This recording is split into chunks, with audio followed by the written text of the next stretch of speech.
the end. And I would request that we start with item number 4 in terms of your program, which is the briefing by the Public Service Commission on the fourth quarter performance of 2016-2017 financial year and first quarter performance of 2017-2018 financial year. And the good doctor there is ready for us, I can see that. So over to you, Doctor. Yes, Advocate Sizani, the Chair of the Commission. Thank you very much, Chairperson. Thank you very much, Honourable Chairperson and Honourable Members and the Chairperson of the Public Service Commission and the colleagues. Yes, you may.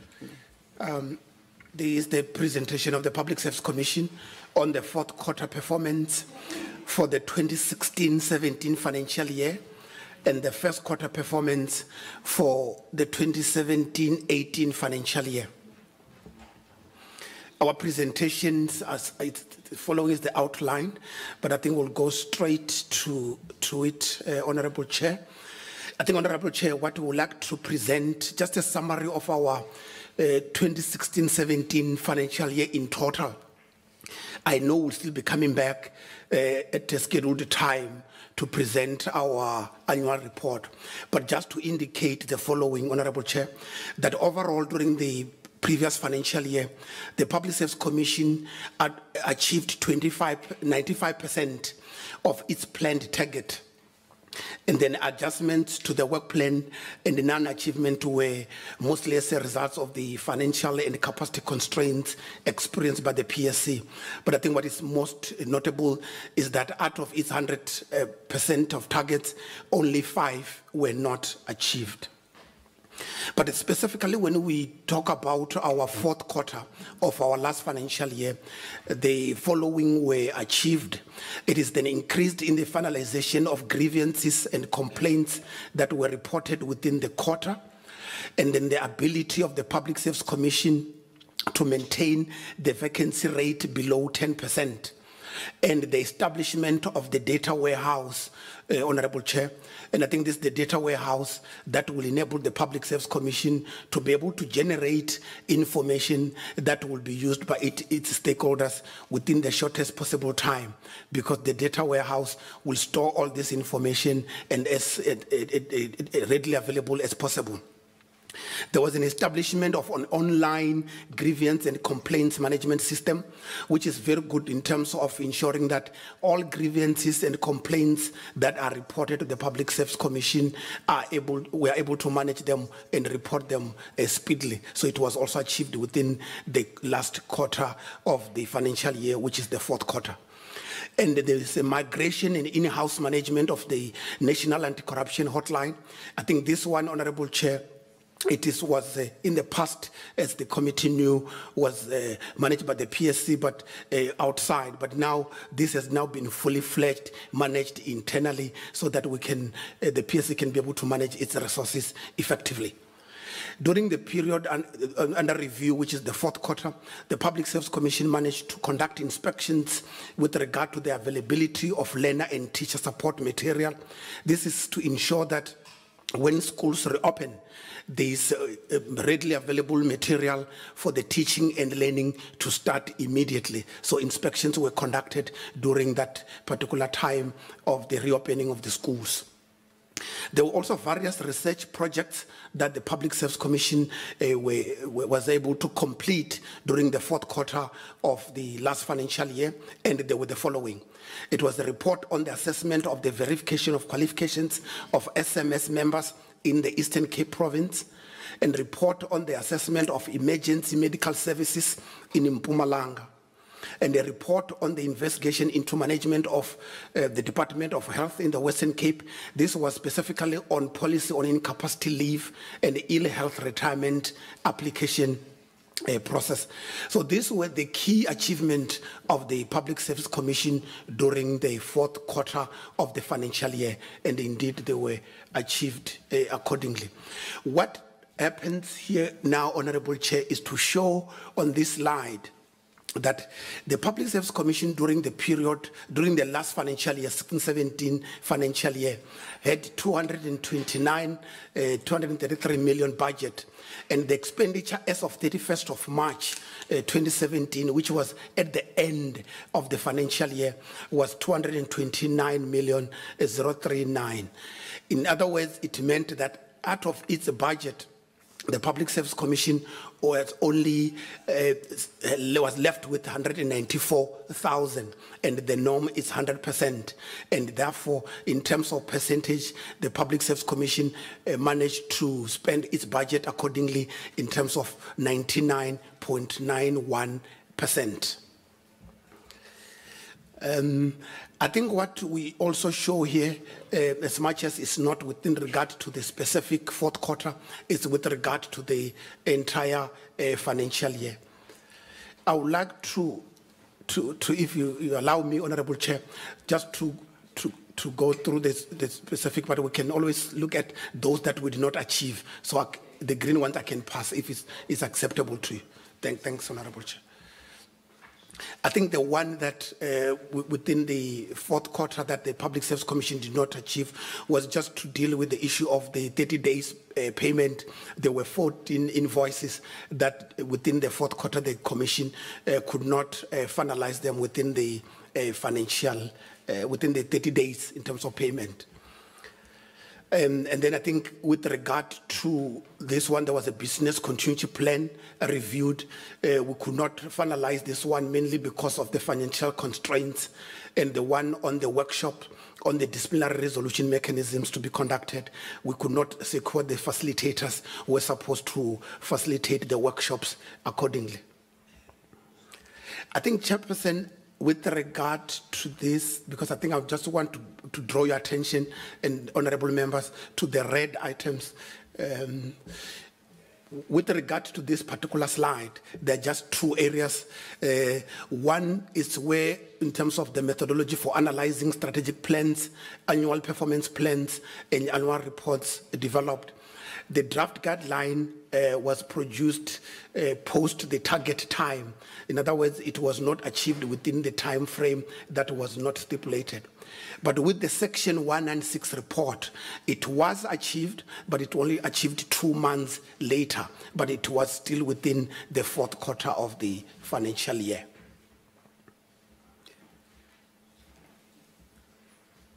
Honorable Chair, I'll come to this slide, which is slide 27 on your pack. It will be, there's one red there that was not achieved within the fourth quarter. It was investigation of complaints through early resolution of complaints that were reported within 45 days upon receipt of the complaint. I think in this regard, a total of 27 cases were received, of which 18 of the cases were closed within 45 days from the receipt of complaint, and 7 were closed outside the 45 days. And I think that was mainly because of the search of information that was supposed to be provided by the respective departments for the Public Service Commission to finalize that. That is the information with regard to the fourth quarter, Honorable Chair. So if it's agreeable, I can move on to the first quarter of the current financial year. Okay, you may. Thank you very much.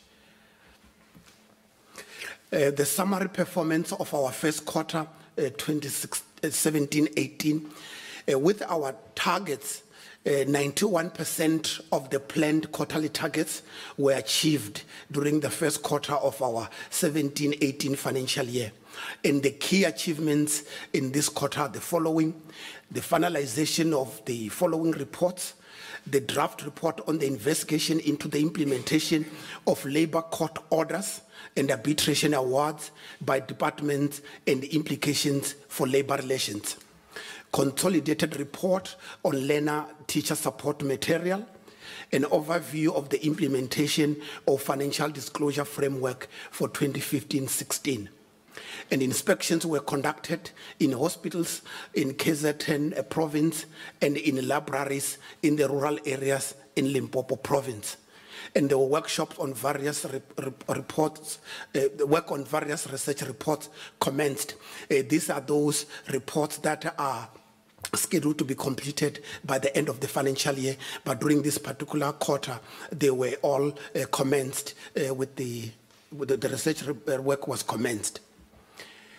I think what this slide does, Honorable Chair, is just to show it in terms of the figure that shows that there were only 3 outputs that were not met in terms of the targets. And I think mainly it was because of funding. And one output was not achieved due to the postponement of a meeting by a stakeholder.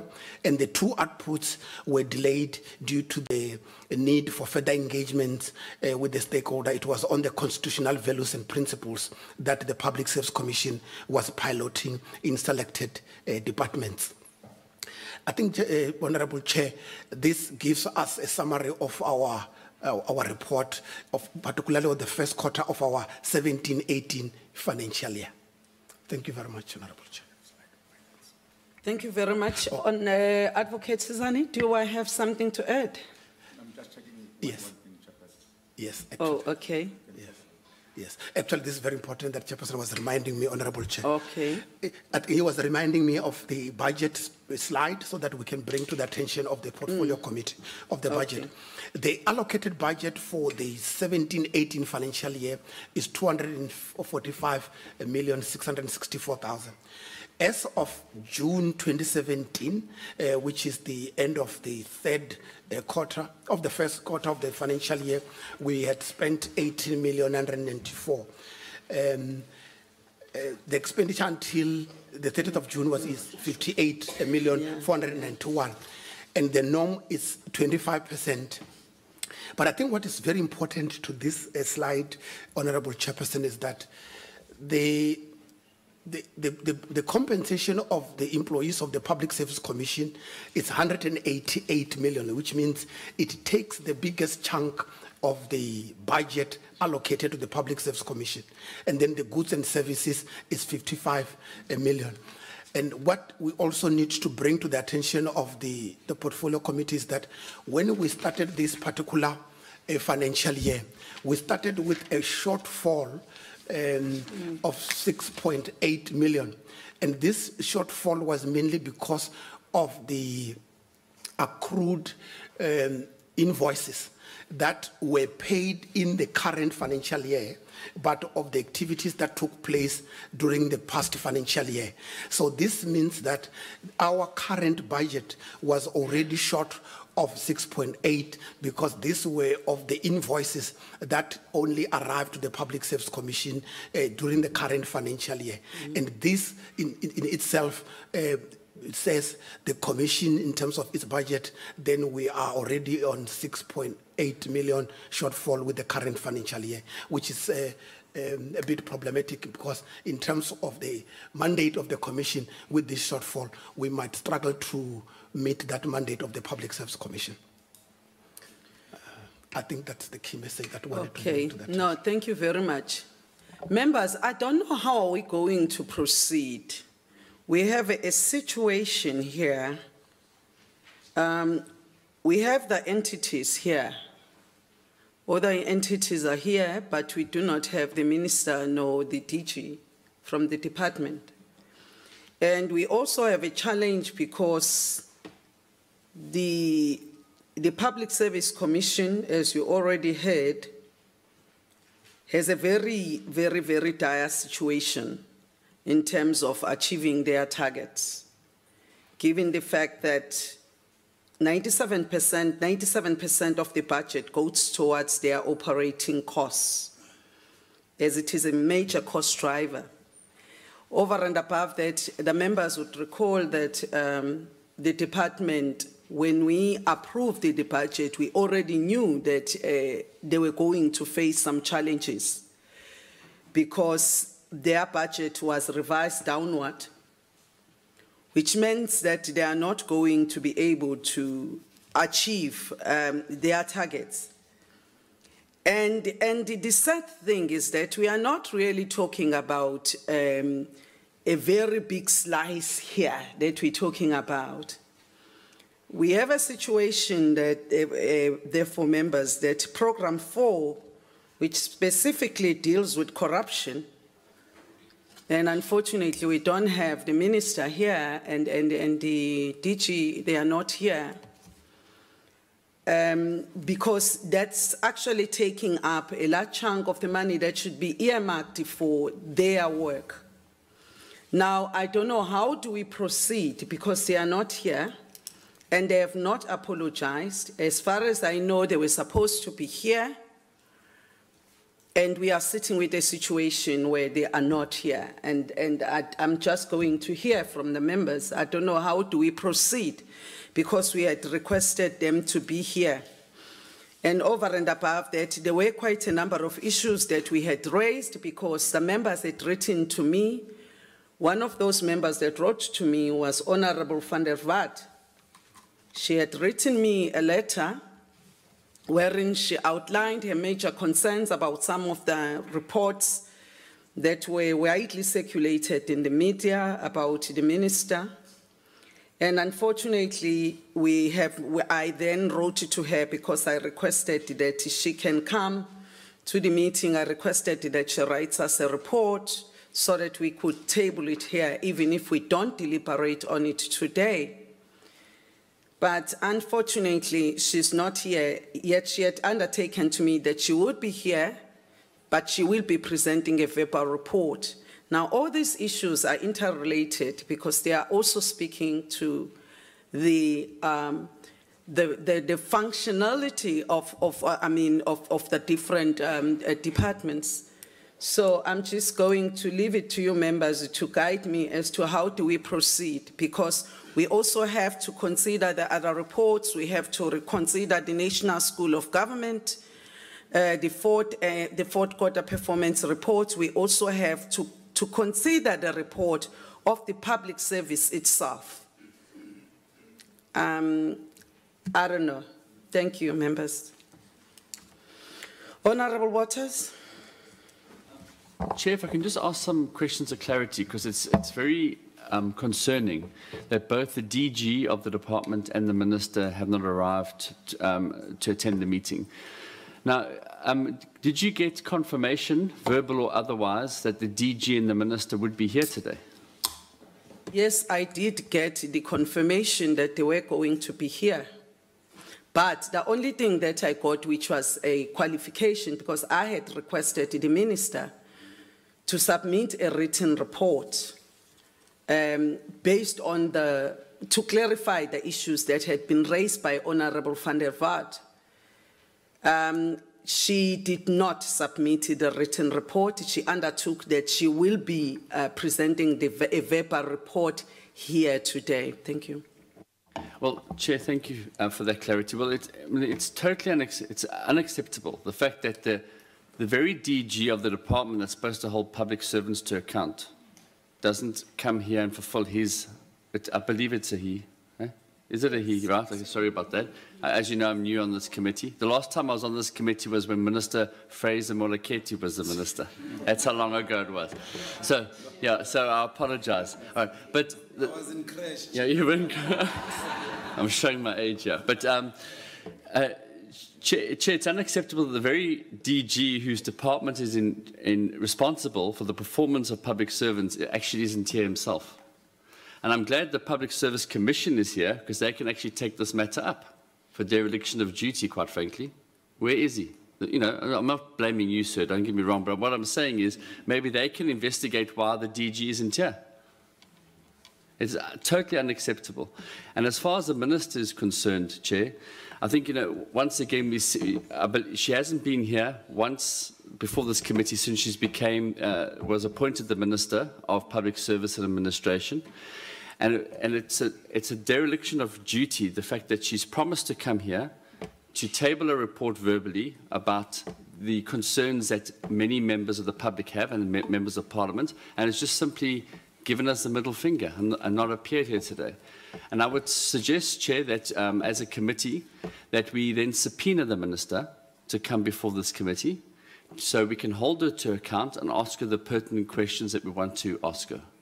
That would be my suggestion, Chair, and I hope I get some support from the floor. Thank you. Honourable Ndlozi, after that it will be your Honourable Nyami Boy and Honourable Mtao.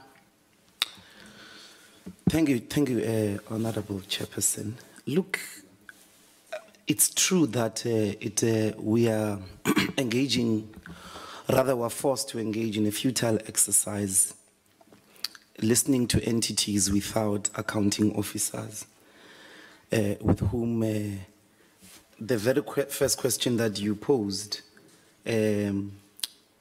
about the management of this budget, whether it increases, whether it reduces, has to happen between ourselves and accounting officers. So that's the first thing. I think we must align ourselves with those sentiments that if the DG is not here, literally we can't even have a meeting. We should, we can discuss other things. Obviously, we're members of parliament. We've got many things we'd like to talk about, but we can't engage in a futile exercise. We'll have to have the DG or the minister to be here in order to have a proper, intelligent, accountable conversation with these entities. That's number one. But the second thing, it's not a secret that what has happened today is that Minister Faith Muthambi is running away to be held accountable about the reports of nepotism, but also the reports of corruption that are happening in her department under her instructions. And this is a matter of urgent public importance, that she's using state resources for nepotistic reasons, employing people in an illegal way, firstly, but also in a nepotistic way. Also using public funds to fly friends and families and relatives way beyond the number that is required. That is why she is not here. And that is why some of the members who would have wished this committee not to corrade are not here. There is a deliberate plan to collapse the functioning of parliament, to hold the cabinet of Ubabaga Tutuzani accountable. It must go on public. We're not scared to say those things. We know that is the case. One, she has run away to be held accountable in relation to that. But number two, the South African people must know that there is now a deliberate plan that some amongst us of members of parliament want to collapse this institution to do its job, this excellent job of holding the cabinet of Jacob Zuma, Mr. Jacob Zuma accountable. That I think for us is the sentiment we want to communicate without any fear or favor. Finally, because in any way she hasn't been here, let's subpoena her. And then let's exhaust all the processes that are available to us. So we would support the process of subpoenaing her to come and account not only about her other duties, but this corruption and nepotism that she is faithful to since being a cabinet member, for that matter. I know her very well from communications. And this is the type of attitude we always had to deal with. So that's what we have to say, Chairperson, in expressing ourselves. Thank you very much. Okay, Honorable Nyamipoy. No, I thought that, Chairperson, the rules are very clear. The DG is supposed to be here to account. It can't be a second-guess arrangement. The law says that it's very clear that you have to drag him to come to the committee. He can't undermine Parliament. He's got no authority over Parliament. And I concur, the Minister was supposed to have been here if she's been invited. And if she's not here, you must engage into that. Don't send it to somebody else. It's your responsibility to get her here through the parliamentary rules. And I'm just saying, if she's not here and you have any other difficulty, let's work on it to get her to be here. Subpoena is one of the things that are being suggested by the rules, that she must be here. It can't be any other way. People have to be accountable, hold accountable for all the different activities of Parliament. And this is an important session of Parliament. And so the DG specifically was supposed to have put his hand in here with an apology. This is undermining of Parliament. And this you can't allow where honorable members of Parliament are being undermined. That's unacceptable. I noted you, Honorable Hlophe. Thank you very much, Chair. If indeed, and I have no reason to doubt what you said, the Minister had given assurance that she would be in this meeting and she hasn't pitched, it is quite serious. To our mind, it's holding this committee in contempt, holding the chair in contempt, and that is unacceptable. So I support very strongly my colleagues that the Minister should be subpoenaed to come here and account to us first for why she is doing what she did today and then respond to the issues that have been raised regarding her department. Thank you. Honourable Sharp. Thank you, Chair. If the Minister have confirmed to come and she is not here, I think, Chair, that is unacceptable. That is very dodgy.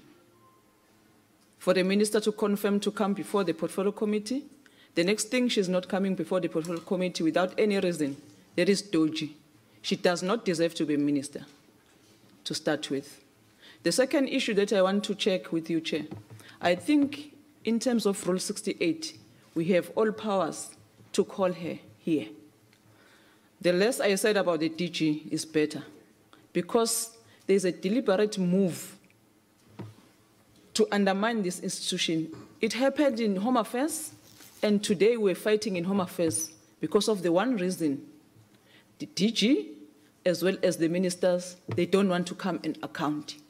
And if I remember very well, Chair, there is a clear communication from the House Chair Frolic to say, let us make sure those issues that are raised and those issues that are in a public domain, they must be dealt with here.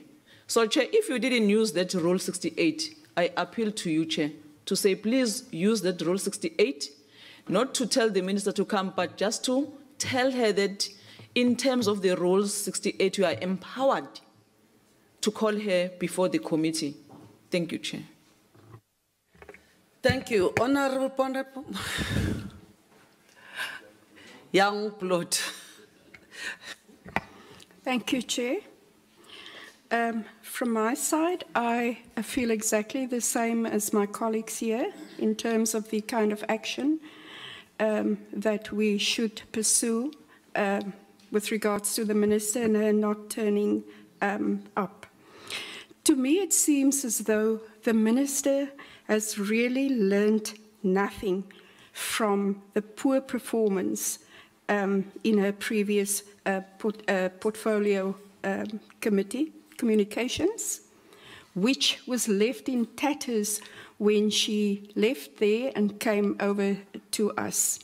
Now, what is of really great concern to me is that the Minister and her department is responsible for developing the norms, the values, and the standards for the public sector, and to ensure that it is in line with the highest ethical standard. I fail to understand how a minister who cocks a snook at the committee that deals with public servants by not turning up.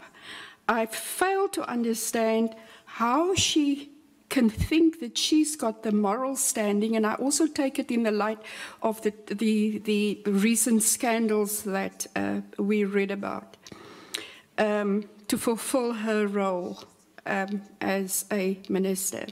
The other point I wish to make, that if this committee cannot continue, if we can't continue our deliberations, who is going to be responsible for the wasted money? There's a lot of people who came from all over the country to present here, and the most important people failed to turn up, even though they promised that they would. And lastly, I want to question the Minister's ability to negotiate the public wage bill, if this is the way in which she goes about her duties. Thank you. Thank you, members. Before I make my own comments, Welcome, Prof. Msimang, Honorable Prof. Msimang. She's our new member of the committee from the IFP.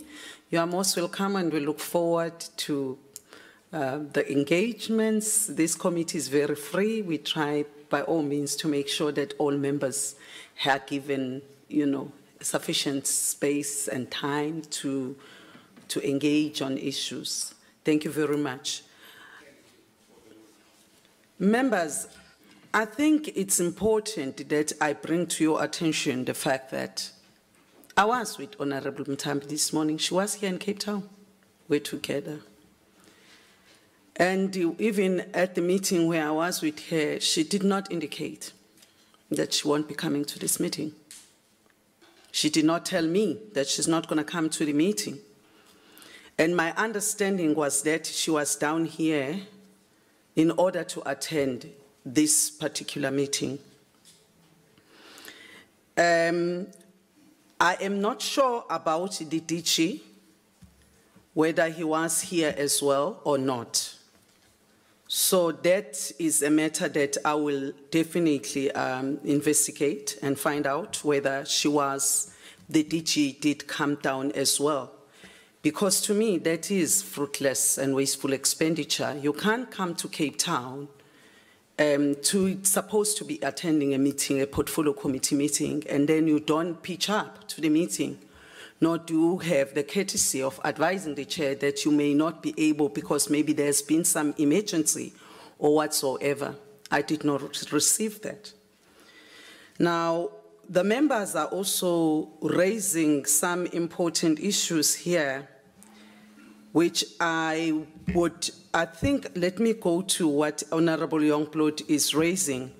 And to me, it is indeed, and I concur with you, this is a very important department. This is a department that is responsible to set norms and standards for the entire public service.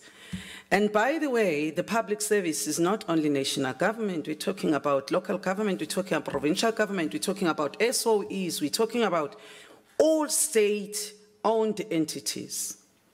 Now, given the level of the governance, the state of governance in most of these entities, it's really tragic that she is not here. And one would have expected that she would have made an effort to be here because she's exemplary, especially because we are dealing with the PSC. The PSC won't be able to fulfill its constitutional obligations unless it is given the resources that must accompany that mandate. Already when we approved the budget, we knew that this entity is spending 97% on operating costs, which suggests that we are paying people in order to be paid and not in order to do the work, because only 3% is left for them to implement their programs. And we had agreed with the minister that the situation at PSC has got to be addressed urgently. And right now, the PSC is already telling us about the shortfalls. It's still early on in the year, and they already have shortfalls. Now, how are they going to execute their mandate?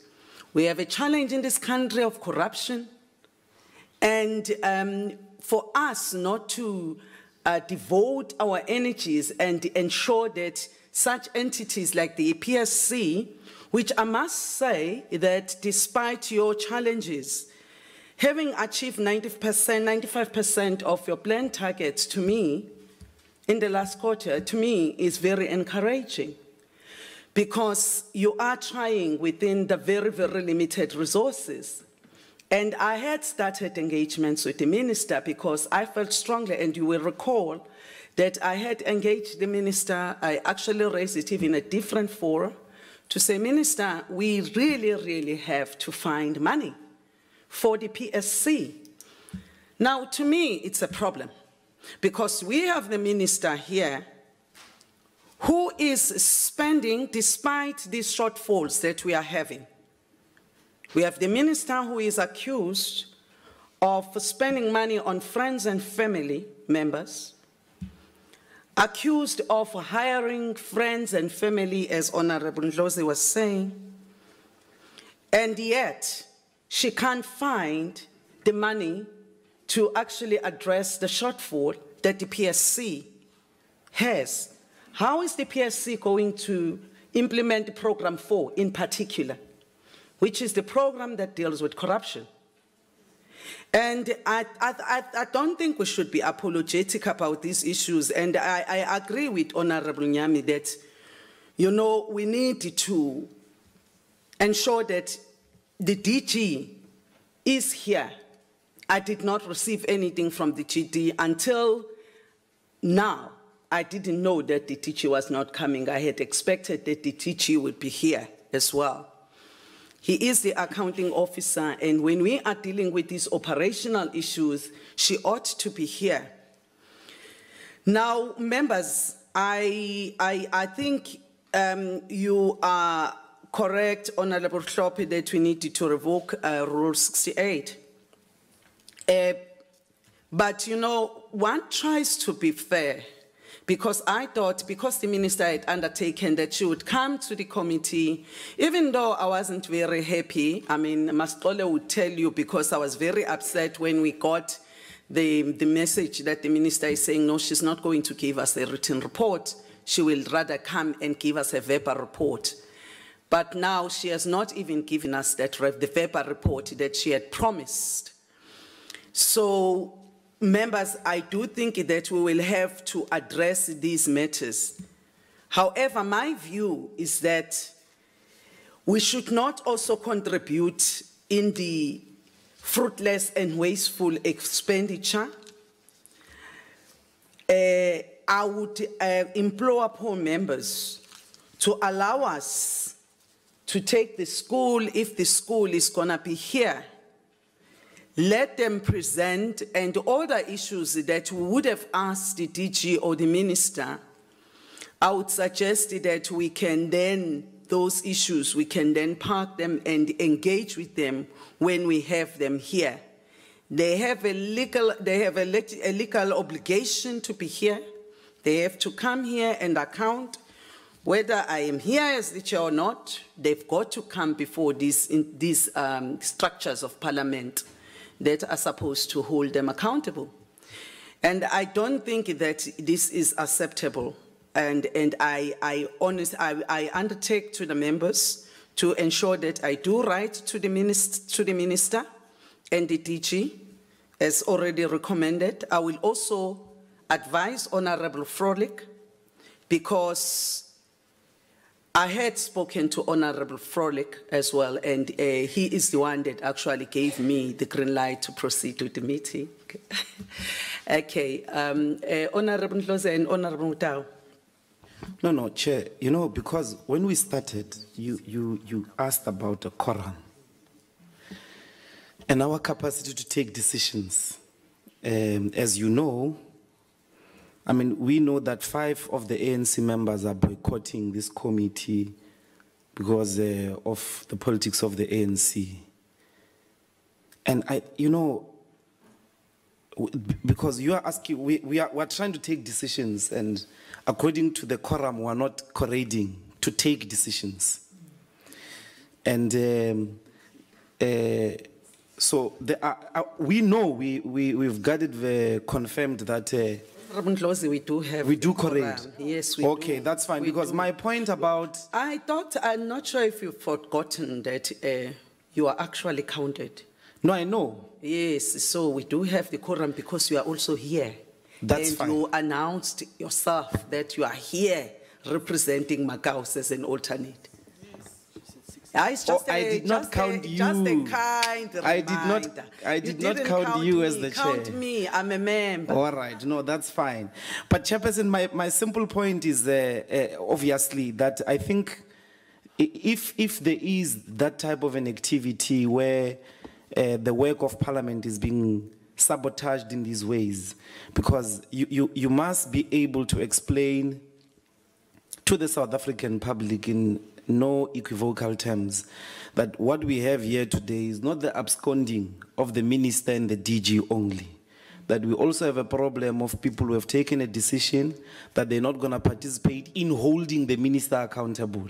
They're not going to do their parliament duties as public representative as the Constitution expects them to. But I'm happy we are correcting. The problem is that I did not count you in.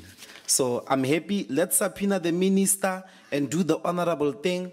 If she doesn't come after the subpoena, maybe the people of South Africa, whenever they meet her, they must bring her here to Parliament through public arrest, that she must come and account for their resources. Because, you know, it looks like sometimes, in my experience with the Honorable Muthambi, when you put her in charge of norms and standards and the ethical conduct of business, it's like taking a chief criminal, a gangster, for an example, as an example, to go and take over a police station and hope that the crime is going to finish. But that's how we are being crippled by this process. That's precisely why she doesn't see the importance of even coming here. That's the analogy that we have to think with, that maybe the very appointment is meant to undermine the entire work of stabilizing government in South Africa. Because her performance has never been to respect any of the norms, standards, and procedures of good governance ever. And here we are, it's reproducing itself at the helm of that purpose in this department. So that's what we have to say. Please, let's subpoena her and maybe we can take this. Members, I was trying to move this meeting in a particular direction, but I've just scanned the environment already. The next item we are supposed to have is to get the fourth quarter performance for the National School of Government, and I regret to advise you that it is also not here. I also wanted to also advise you that the Center for Public Service Innovation on the Center for Public Service and Innovation is also not here, unless I am mistaken. Is there do we have the center here for Public Service and Innovation? We also do not have it here. Now, it really concerns me, but there's something that I need to correct to Honorable Ndlozi. By the way, I'm a member of the African National Congress and I'm here. And Comrade Nyami Boy is also a member of the African National Congress and we are here. So not all is that bad, you know. We're still there. We're still pushing, Honorable Ndlozi. Please notice us, acknowledge that we're still there, you know. Honorable Nyami Boy, then Honorable Tau, he had his hand before you. No, I won't go into what Ndlozi is raising, because there's been apologies that have been put in front. But you see, it's unacceptable, Chair, that officials indulge in things that we don't understand. When they're invited to Parliament, they're supposed to be here. And quite clearly, the blame goes to the DG. You start there, you must pay back this money, Chair. Don't give him any other space.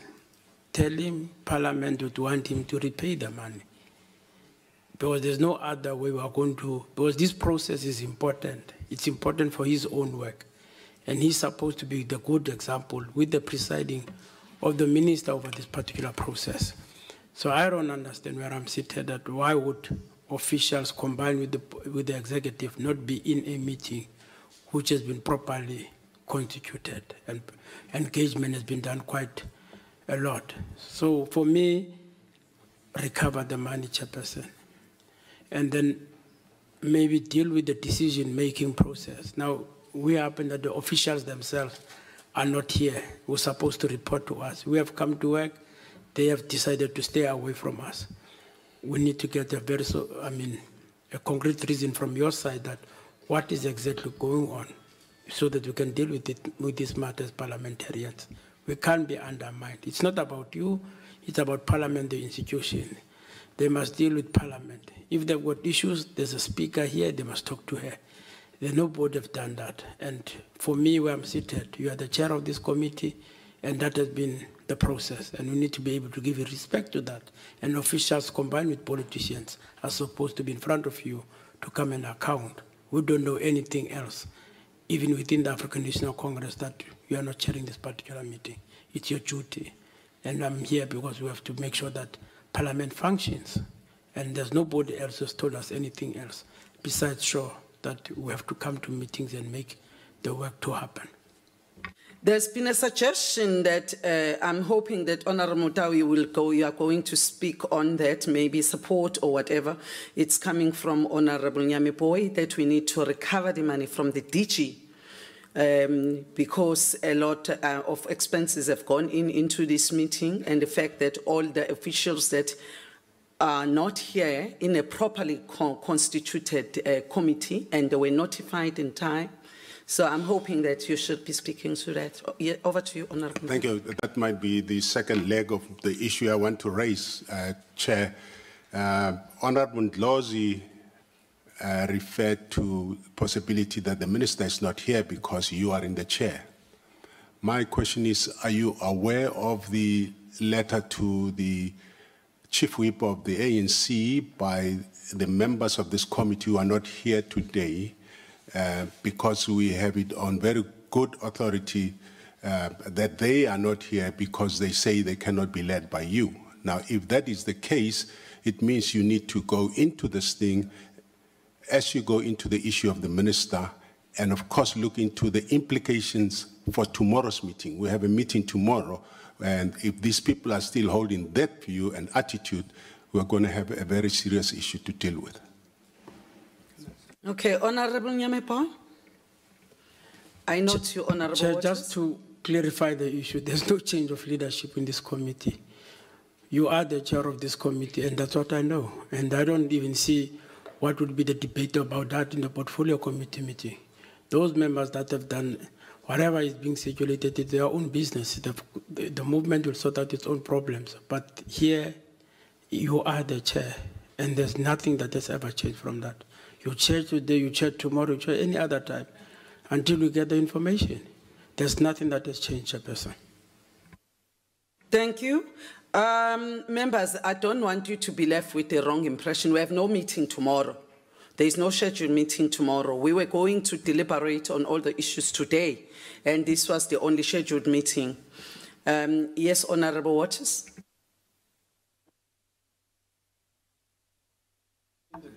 On the NYDA, fourth quarter performance, And finances. So PPMC. that's, No, it's the 16th. it's the 16th, according to that. No, we can explain that we had to review because NYDA were not going to be available tomorrow. So, but we want to say we were going to announce that at the end of this meeting, to say that meeting has been rescheduled for next week. Thank you. All right. Yes. Chair? Yes, Chair, Honourable. a few points. Just on the recouping of the wasted money from the DG, I think we should suggest the DG and the minister, quite frankly. I don't think the minister should be left off the hook. Out the personal pockets, not from the department, you know. So I think that's what we must be quite clear about. Secondly, I'm deeply concerned that officials are actually, it's one, you know, it's not, you can, it's one thing for a minister to boycott, right? I mean, and we can talk, we've talked about that. The fact that she doesn't want to be held accountable. I think she sees Parliament as an irritant more than anything else and an obstacle to achieve her political goals, right? But when public servants, and particularly from this department, that's what gobsmacks me the most, particularly from the Department of Public Service Administration, actually, you know, ignore a committee, as I said before, give us the middle finger, and just think it's okay. It is unbelievable. And I think, apart from the minister, and I don't want to get overzealous with subpoenaing people, but I do think all those officials that didn't come should also be subpoenaed to come and account. And we must find out from them whether or not they were given instructions not to appear here, and by whom. And I'd like to know, Chair, not to put the representative of the Public Service Commission on the spot, but were they at all put under pressure not to attend this meeting today? And if so, by whom? If we could get some idea from them. Because I think this rot goes far and deep, and we have to nip it in the bud before it becomes the norm across all portfolios where officials and ministers just decide not to attend portfolio committee meetings. Thank you. Let me give Advocate Sizani to respond to that question before I proceed with the other process. Yeah, no, Chairperson. We were invited to come to the committee and we came. Okay, thank you very much. Members, I just wanted to, as a process issue, there are quite a few proposals that have been put forward. I just want us to adopt them officially. Is there any objection around the recovery of money from the minister and the DG in respect of today's meeting? The non-attendance to today's meeting? There's no objection. Thank you very much. Secondly, members, is there any objection in terms of getting the accounting officers of the different entities that were supposed to appear here and did not come and did not even apologize, that we get them here to subpoena them? Yes, Honorable Claus? No. We must subpoena the DG. That is the accounting officer, without whom we cannot do, even if those entities were here, it's difficult. I mean, that's what the PMFA is talking about. So the subpoena must be limited to the DG and the minister. Because once we get them here and we correct their actions, everything else will run smooth. So stepping into their territory might not be the wisdom as yet, but we can always recover the monies that I'm told, I didn't see Faith Muthambi honorable in the morning, but if they did come to the city because of wanting to, of the idea that they're going to attend this meeting, then the money must be recovered. But we don't agree that the subpoena must move beyond the DG and the minister, because we can establish that there is a political move by them. So if they are the ones that instructed entities not to come and all those things, we should hear from them first and then proceed from there. That is where the sort of slight change we would introduce. Honorable Ndlozi, I think you have to remember that in terms of the PMFMA, the heads of the entities are accounting officers and they are accountable to Parliament. And when we appropriate the vote for them, their budget, they are the people who are the accounting officers. I would therefore implore upon you that even though we do that, we need to be able to extend it to them as well, because it's also wrong for accounting officers to get into a political space. They don't belong to that space. If they ought at least to have said, this is the dilemma we have, Chairperson. This is the instruction that we received. We don't know what to do, or something like that. There is nothing whatsoever they had communicated with me except that they did not pitch, and that's it. Okay, Honorable Nyami Boy?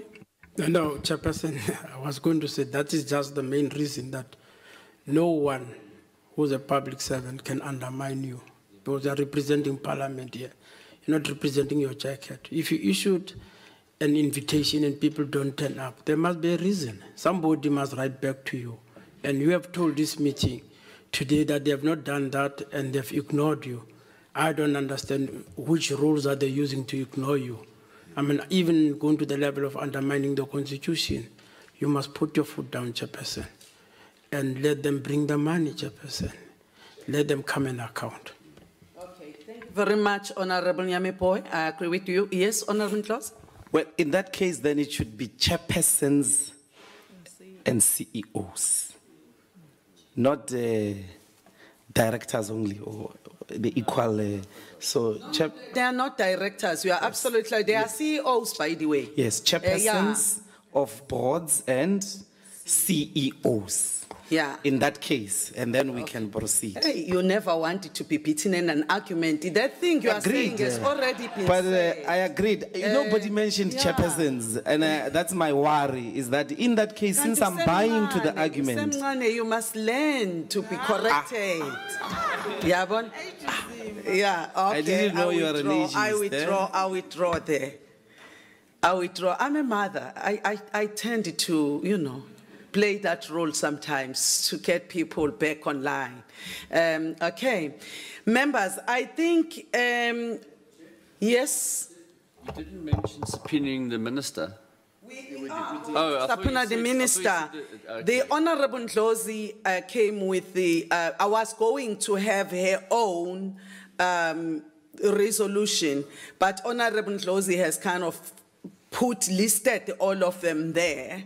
So I think that's the agreement, that we are going to be subpoenaing the minister, and we are going to, I will do all the necessary work and communicate with the chair of the committee, the chair of chairs, or the chair of committees, Honorable Frolick, about the outcomes of this meeting. And I really wanted to apologize sincerely to all the people that have come to this meeting, because they were hoping that we were going to deliberate on these issues. We should not collapse Parliament simply because we are not in agreement with the views of certain members. The institution of Parliament belongs to the people. It doesn't belong to any political party. It belongs to the people of South Africa. It belongs to the members of the public. And therefore, I really wanted to apologize, but I also wanted to say to PSC, I want to apologize to you because honestly, you've come all the way here, and you did come to this meeting as PSC, and we were hoping that we were going to be able to address some of the areas of concern that you've been raising repeatedly, and this was a meeting that was meant to be addressing the shortfalls that PSC is confronted with right now. And we are hoping that we are going to be able to address those. And I know that if your travel expenses are already eating in that budget, that is already, you know, that is insufficient, that already insufficient budget. But we are going to deal with these matters. And I'm hoping that everyone is going to cooperate with us, because the intention is to build this country and not destroy it. Thank you very much. Yes, Honorable Youngport. I've listened to the decision we've taken, and it seems to me that we haven't put a time frame on the thing. Shouldn't we be saying... Can you propose time frame, please, Honorable Youngport? Next week, on our next meeting, next Wednesday. Is there any seconder for that, for next week? Thank you. There seems to be unanimity on that one. Thank you very much. Thank you very much, honorable members, for taking time on a busy schedule to be here. This is your work. This is what you are elected to do, and I appreciate that. And see you next week. I will do my part. The meeting is adjourned. Thank you.